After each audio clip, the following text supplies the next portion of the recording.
dia, boa tarde, boa noite, conforme o fuso horário. Cumprimentamos cordialmente os nossos ativistas, pan-africanistas, patriotas, nacionalistas e toda a comunidade africana, como também os amigos dos africanos. Estamos aqui uma vez mais para falar sobre um dos temas alvo de debate público, um dos temas muito pertinente, que é o rei Leopoldo II da Bélgica. Mas por que nós, africanos, vamos estar falando do rei da Bélgica? Aqui nós vamos poder entender quem foi o rei Leopoldo II e os seus impactos concretamente no Congo. Então, é certo que 10 a 20 ou 30 minutos não vamos conseguir aqui informar e falar tudo quanto aconteceu, mas vamos tentar destacar alguns pontos fundamentais para o conhecimento dos africanos. Então, fique conosco e não vais arrepender. É importante também dizer que nós começamos a ser visualizados por muitas pessoas, mas essas pessoas não colocam like nem subscrevem no canal. Então queríamos aqui vos apelar para também subscrever no canal, para fazer com que este canal seja visto, esses conteúdos sejam vistos e partilhados por muita gente, porque este assunto só não é nosso, é um assunto de todos nós. É importante que nós, os africanos, saibamos e tenhamos conhecimento da nossa história. E o ICL África está aqui com este propósito: revelar, ou seja, relembrar, resgatar e restaurar a África. Não é a vida de pessoas particulares, mas sim da África, porque nós sabemos que a África tem uma história, a África é história e ninguém quer contar a nossa história. E nós estamos aqui para contar a nossa história. Então fique conosco até o final deste vídeo. Um abraço. Rei Leopoldo II. O que é que te vem na mente como um estudante da história e também alguém que se importa com o desenvolvimento do continente africano? Que tipo de influência o rei Leopoldo II teve na mudança da história política, religiosa do continente africano? Por que rei Leopoldo II é o principal protagonista da Conferência de Berlim, que falaremos posteriormente? Mas pense comigo, o que isso tem a ver com a mudança ou com o que a África é hoje? É disso que iremos falar hoje. Seja bem-vindo ao meu e ao teu programa UBCL África, ou melhor, o nosso canal. Estamos aqui para poder falarmos do continente africano, a verdadeira história por trás do nosso continente, para nós entendermos hoje e mudarmos o nosso amanhã enquanto africanos. Rei Leopoldo II não é ninguém mais, ninguém menos que filho do rei Leopoldo I da Bélgica. É óbvio. E reza a história, né, que ele nasceu na Bruxelas, em Bélgica, no dia 9 de abril é meu mês, de 1835, e morreu ou faleceu em Laeken, cidade também da Bélgica, no dia 17 de dezembro de 1909. Ele é filho, né, do rei Leopoldo I e a princesa Maria Luísa, princesa Luísa de Orleans, que é a filha mais velha do rei Luís Filipe I da França. Mas por que temos que, quando estamos a falar do continente africano, da história da África, temos que incluir o rei Leopoldo II da Bélgica? O que é que a Bélgica tem a ver com o nosso continente? É isso que iremos descobrir hoje, e convido Paulo Afonso para dar sequência ao nosso programa de hoje. Fique bem atento. Se tiveres pergunta, ou algum esclarecimento mais sobre isso, coloca aí nos comentários. Queremos que tu comentas aquilo que nós vamos debater hoje, para que sentimos que vocês também estão envolvidos nessa causa, que é restabelecer o continente africano. Até já. Então, Rei Leopoldo II nasce em 1835. Ele é segundo filho do Rei Leopoldo I, porque o primeiro filho morre no parto, então só resta o Rei Leopoldo II para assumir o trono. Ele assume o trono ainda muito cedo, foi em 1865 que ele assume o trono. Ele tinha no Ensino Reis, tinha uma reis um bocado esquisito, um bocado diferente, e ele era alvo de bullying, era alvo de desprezo mesmo na família, e tinha outros comportamentos que não eram muito aceitáveis na família, por isso que ele não era assim muito bem visto. Ele cresce nesse seio, também começa, segundo a história, ele era um frequentador assíduo às casas de sodomacismo. Então, o que é sodomacismo? São casas que fazem tortura sexual. Ele frequentava isto muito. Concretamente em Mary Jeffreys, em Londres, porque seu pai era tio da rainha de Inglaterra. Ele tem muita linhagem de reinos, não sei o que, na França e outros. Então, ele, quando chega ao poder, ele começa a fazer as coisas. Ele tem seu primeiro casamento, normalmente, tem os filhos, mas ele depois veio a ter 2 filhos fora de casamento, com uma moça chamada Caroline Lacroix. A Caroline entrou na história por quê? Porque ela só tinha 16 anos. Porque não era mal rei ficar com qualquer pessoa, mas por que ela ficou no registro? Porque ela só tinha 16 anos. E há tantos outros registros de envolvimento do Rei Leopoldo II com crianças, com menores de idade. Então, já mostra que ele tinha um problema, porque pedofilia é uma doença. Então, o Rei Leopoldo II, num grosso modo, há muita coisa que se pode falar deste rei, mas só para nós sermos mais breves sobre o Rei Leopoldo, só isso que temos a dizer. Bem, agora podemos falar do Congo. O Congo, que tem a sua capital, Kinshasa. O Congo, antigamente conhecido como o Reino de Congo, que compreendia a região de Angola, atual Congo Democrático, e estendia-se até Gabão. Era um reino grande, um reino descentralizado. O regime que existia, alguns dizem que é um regime monarca, é um regime hereditário, porque tinha um rei, o filho do rei, mas não. O regime que existia na altura era um regime eletivo. Não basta só ser filho de rei. Tu tens que ter uma condição física, mental, tens que ser um homem de exército, tem que ser um homem capaz de proteger o reino. Então, eles têm um regime que é muito bonito, que eu já falei aqui no canal, mas depois posso no futuro falar sobre este regime de eleição. É um regime que funciona 100% na África, porque funcionou no passado. É um regime que podemos vir a adotar se queremos sucesso para a África. É um regime que está totalmente ligado à nossa cultura.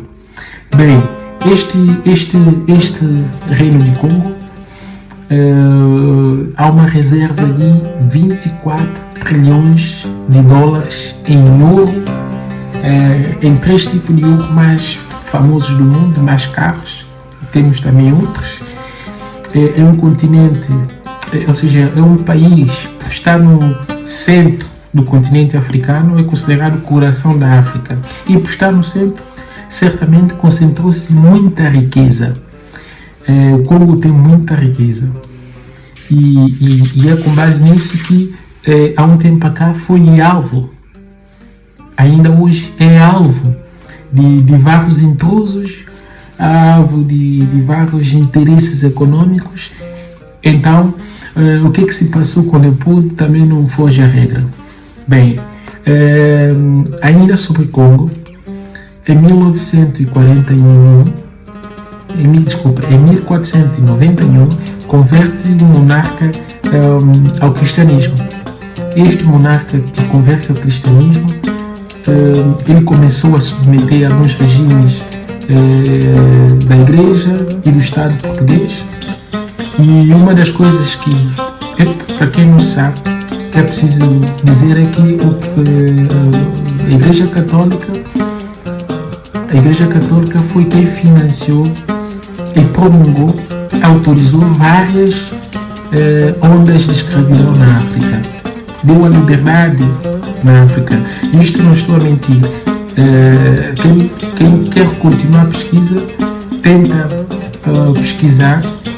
Ainda temos nos museus cá em Portugal.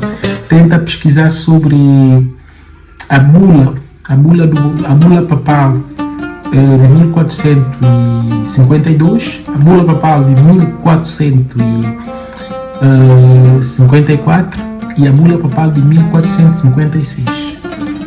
Bem, dando sequência aqui com o nosso conteúdo, o Congo, depois desta conversão ao cristianismo, ao catolicismo, deu lugar à morte, queimaram vivo os nossos grandes líderes, grandes profetas, grandes curandeiros, chamando-os de feiticeiro, de bruxos, porque o que eles não entendiam, o que os portugueses e outros não entendiam na altura, eles já chamavam de feiticeiro ou outra força oculta, força do diabo. Então eram queimados vivos. Queimaram e destruíram nossa estrutura espiritual africana. O Congo começou a descer. Estava já numa situação frágil. Quando o rei se apercebe disso, e uma das coisas que aconteceu bastante foi com a escravatura. Nós já praticávamos um tipo de escravatura. Eu também expliquei cá já no canal como era a escravidão na África. E os portugueses vêm com um modelo de escravatura, não só os portugueses, como os europeus todos, vieram com um modelo de escravatura que não era nosso. E começaram a comercializar em massa a população africana. Tanto é que vários livros históricos revelam que só no Brasil 40% dos escravos que foram para o Brasil saíram do Congo. Entre outras coisas que podemos aqui dizer. Mas isso começou a fragilizar o território, o regime político do Congo. E como começou a fragilizar, deu lugar para a entrada de algumas pessoas. Como, por exemplo, em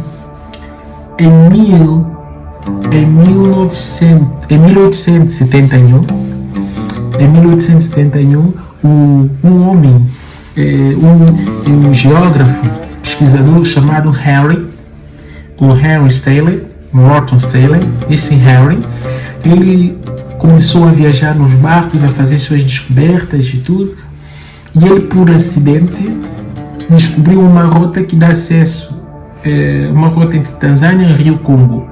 Então, ele, quando faz essa descoberta, ele começa a entrar por essa região e ele se apercebe tamanha riqueza, ele se apercebe como é que a comunidade estava construída e ele vai reportar essas informações.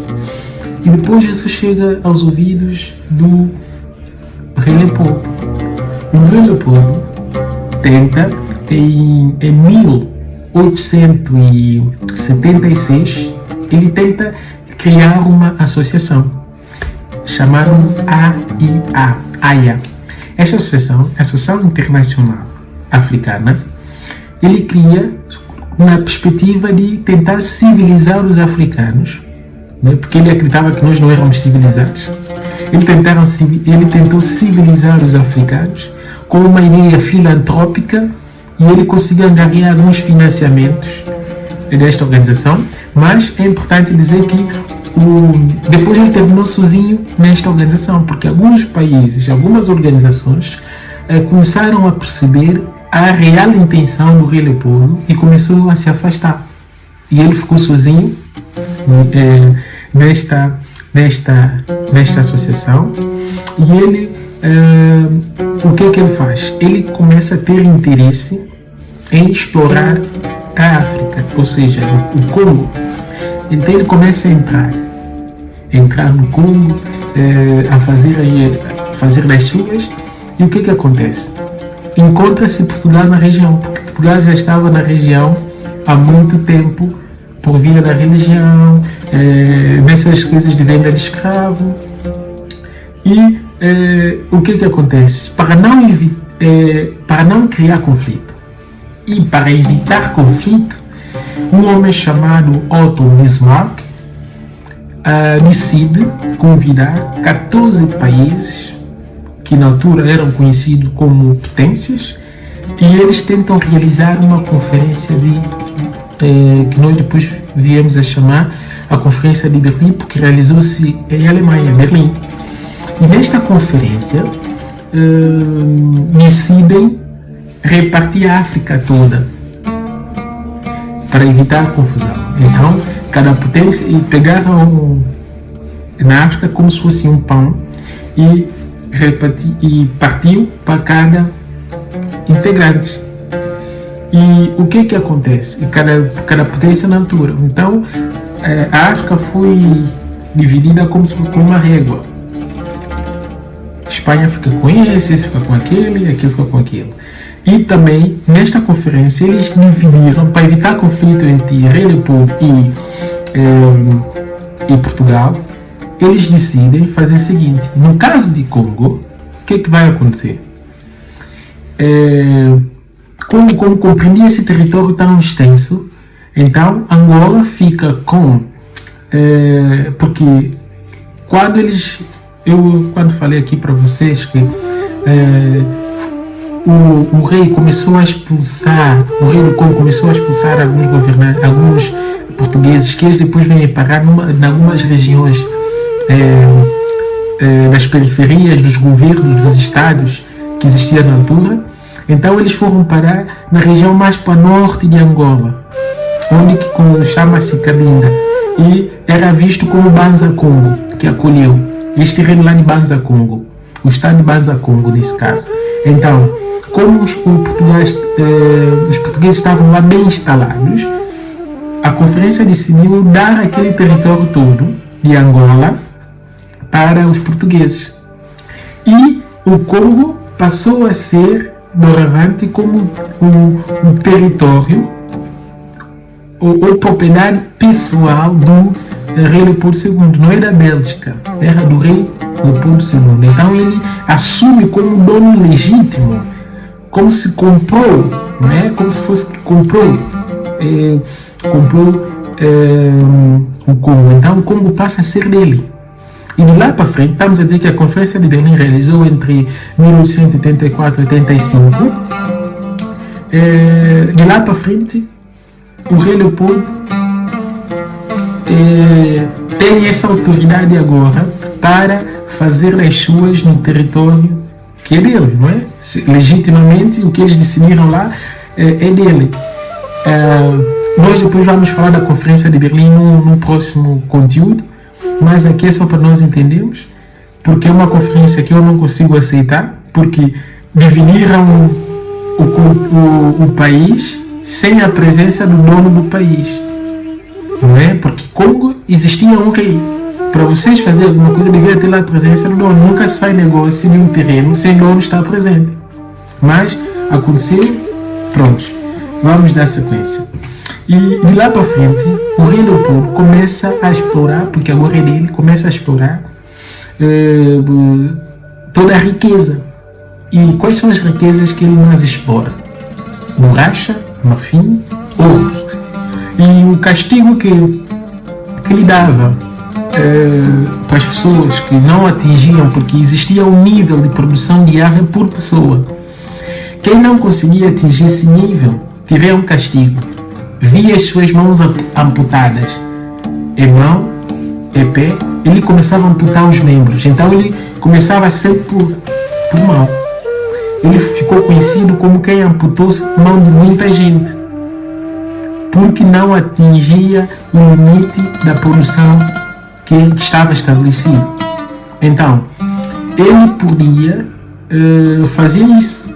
E uma das provas que nós temos é que ele matou mais que 100 pessoas a sangue frio.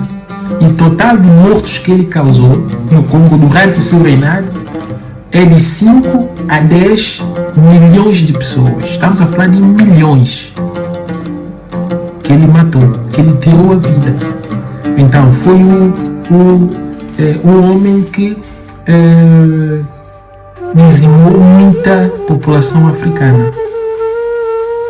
E é preciso que nós saibamos disso. E depois, até o barulho sair para fora, para que outros países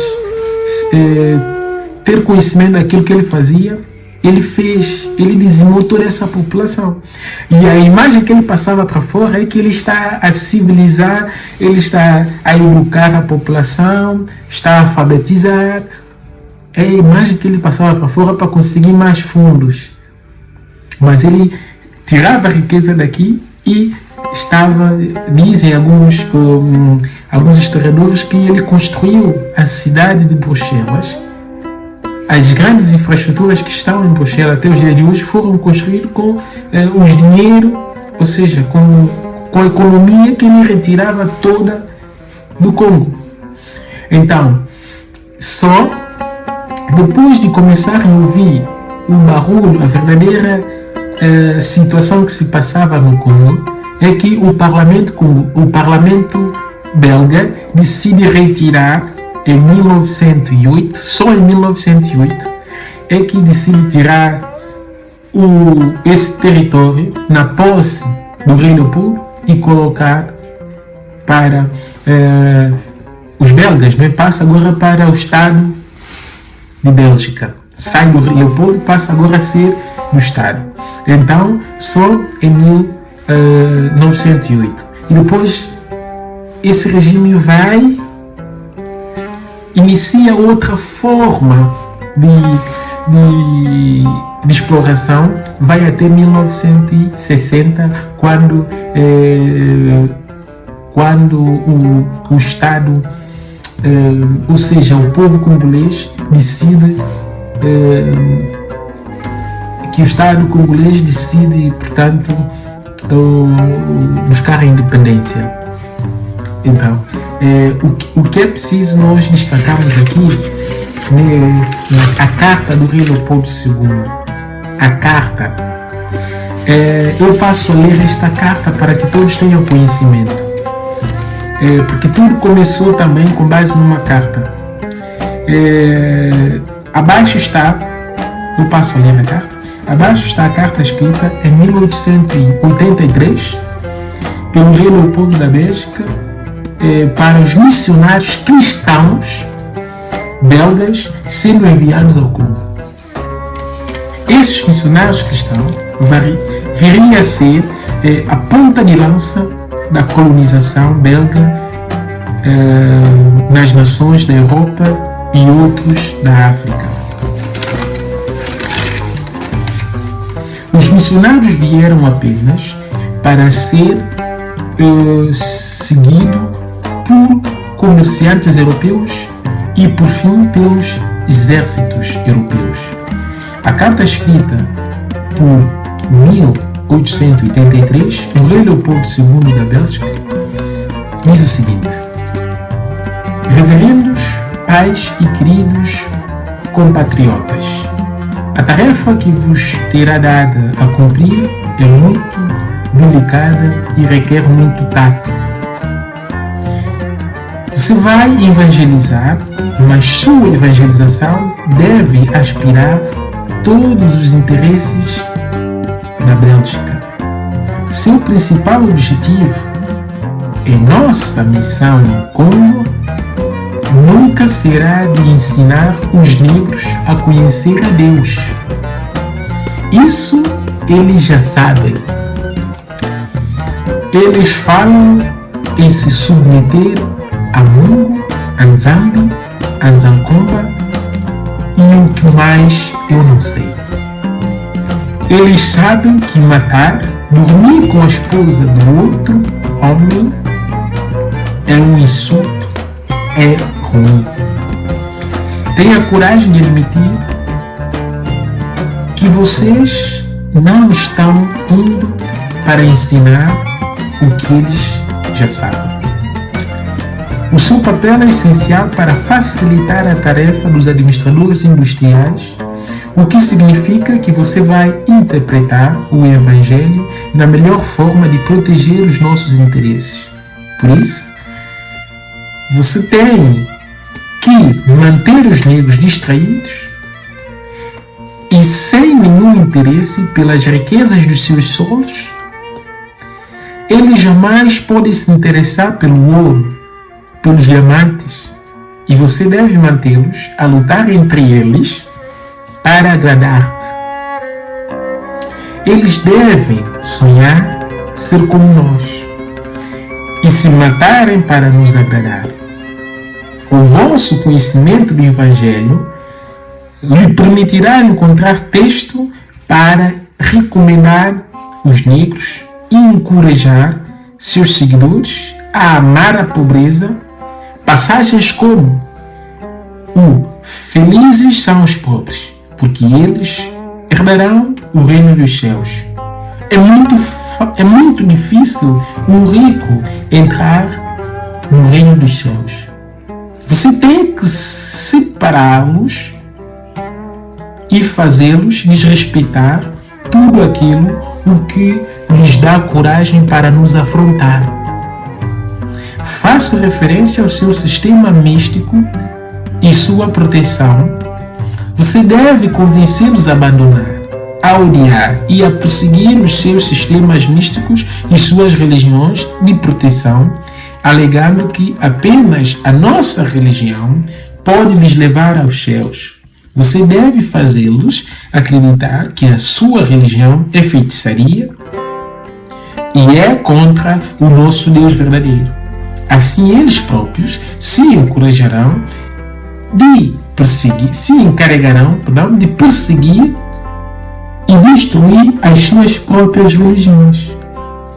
Sua ação será dirigida essencialmente para os mais jovens, para que eles não se revoltem quando a recomendação do sacerdote é contraditória aos ensinamentos de seus pais. As crianças têm de aprender a obedecer o que o missionário recomenda. Deverão aprender que o missionário é o pai da sua alma. Você deve insistir sempre na sua total submissão e obediência, evitar o desenvolvimento do espírito de revolta nas escolas, ensinar os alunos a ler e não a ter razão. Meus queridos patriotas, estes são alguns dos princípios que devem ser aplicados. Você vai encontrar muitos outros livros que serão dados a você no final desta conferência. Evangelizar os negros para que eles fiquem para sempre em submissão aos colonizadores brancos, para que eles nunca pensem em revoltar-se contra as restrições que são submetidos. Recite todos os dias: felizes são aqueles que estão chorando, felizes são os pobres, porque deles é feito o reino de Deus. Conversa sempre com os negros, usando chicote. Mantenha as suas mulheres em 9 meses após a apresentação de trabalhar livremente para nós. Forçá-los a pagar-lhe em sinal de reconhecimento cabras, frango ou ovos toda vez que visitar as suas aldeias, e certifique-se de que o negro nunca se enriqueça. Cante todos os dias que é impossível um rico entrar no céu. Faça-os pagar o imposto a cada semana na missa de domingo. Use o dinheiro supostamente para os pobres, para construir centros de negócios florescentes. Instituir um sistema confessional, o que lhe permite ser bons detetives, denunciando qualquer preto que tem uma consciência diferente, ao contrário do que a do tomador de decisão. Ensine os negros a esquecer os seus heróis e adorar só os nossos. Nunca oferecer um assento cômodo a um preto que vem visitá-lo. Não lhe dê mais do que um cigarro. Nunca convide-o a jantar, mesmo que ele lhe dê um frango cada vez que ele vir à sua casa. O discurso acima que mostra a real intenção da viagem missionária cristã na África. Esse discurso aqui foi exposto pelo deputado Mononkove Mukwame Bukoko, que nasceu no Congo. Viram, eu não sei se perceberam bem, o próprio Leopoldo estudava a Bíblia, era cristão, conhecia alguns versículos, sugeriu esses versículos a missão cristã belga que estava lá também. Então houve uma união de igreja com política para que 5 a 10 milhões de pessoas fossem mortas. Eu falo aqui de religião, por isso eu quero dizer aqui a todos os africanos: prestem atenção nas religiões que vieram do Ocidente. Não estou a vos dizer para negar tudo, mas investigue, questione, estude a religião que vocês estão, estude o passado, conheça a história dessas religiões. Este livro aqui, esta história, para quem conseguiu ler bem esta carta, está livremente na internet para toda a gente. Consegue entender o fracasso da África. Eles sempre sabiam que nós conhecíamos e nós conhecemos o nosso Deus. Nós sabíamos que ficar com a mulher do outro é errado, roubar é errado. Nós já sabíamos tudo. Não somos um povo escuro como andam a dizer. A África sabia ler, sabia adorar seu Deus, sabia tudo. Mas fomos submetidos a um plano. E os planos do rei Leopoldo, até os dias de hoje, outras potências ainda estão a implementar. África, quando que vamos despertar? Este conteúdo é para chamar a nossa atenção. Eles precisam que os africanos continuem a orar para Deus deles. Eles precisam que os africanos continuem a dizer e acreditar que rico não entra no reino dos céus. Eles precisam que tu, africano, continue a pagar os dízimos lá.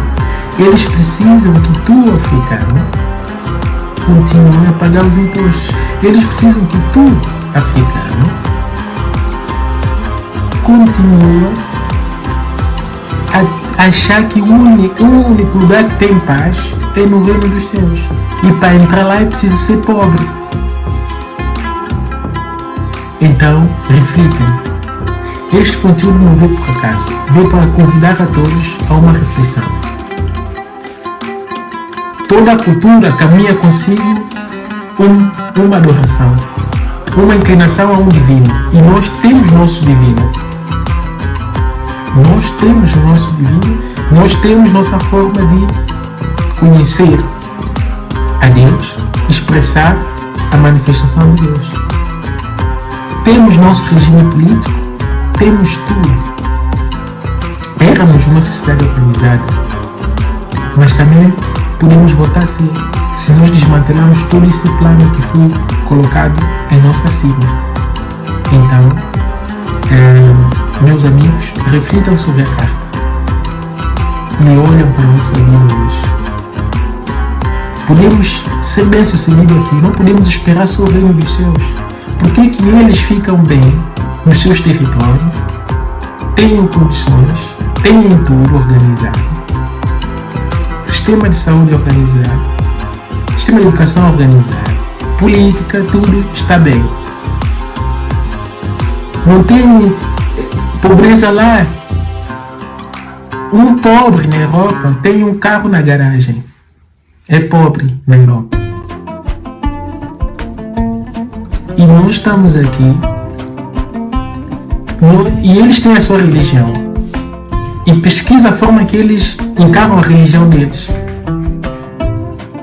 E nós estamos aqui a pegar nessas mensagens, a pegar, a dizer que o pobre não entra, o pobre é o único que entra no reino dos céus, a meditar nessas mensagens como o rei Leopoldo pediu que fizéssemos. Os nossos irmãos estão a morrer, já morreram tantos e continuamos a morrer. Nosso sistema está precário, não podemos ser ricos, não podemos ser nada porque estamos à espera de um reino que venha. Tudo que nós temos vamos colocar na mão daquele Deus, daquele Zeus, do Deus deles. Tudo que, se estamos com uma dificuldade, em vez de nós sairmos para trabalhar, em vez de nós irmos para campo, temos que sentar ao rap de Deus deles.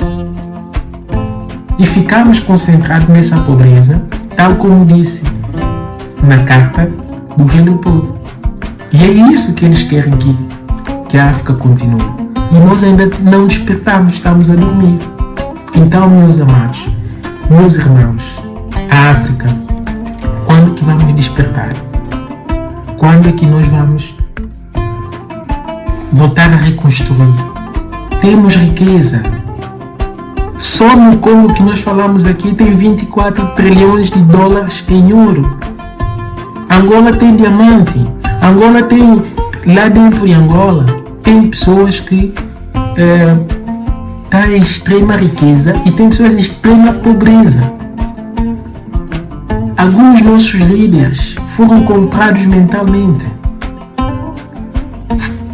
E nós temos que despertar e resgatar tudo que é nosso, abrir a consciência e libertar próprios nossos irmãos que estão a achar que estão ricos, mas estão a matar os seus próprios irmãos.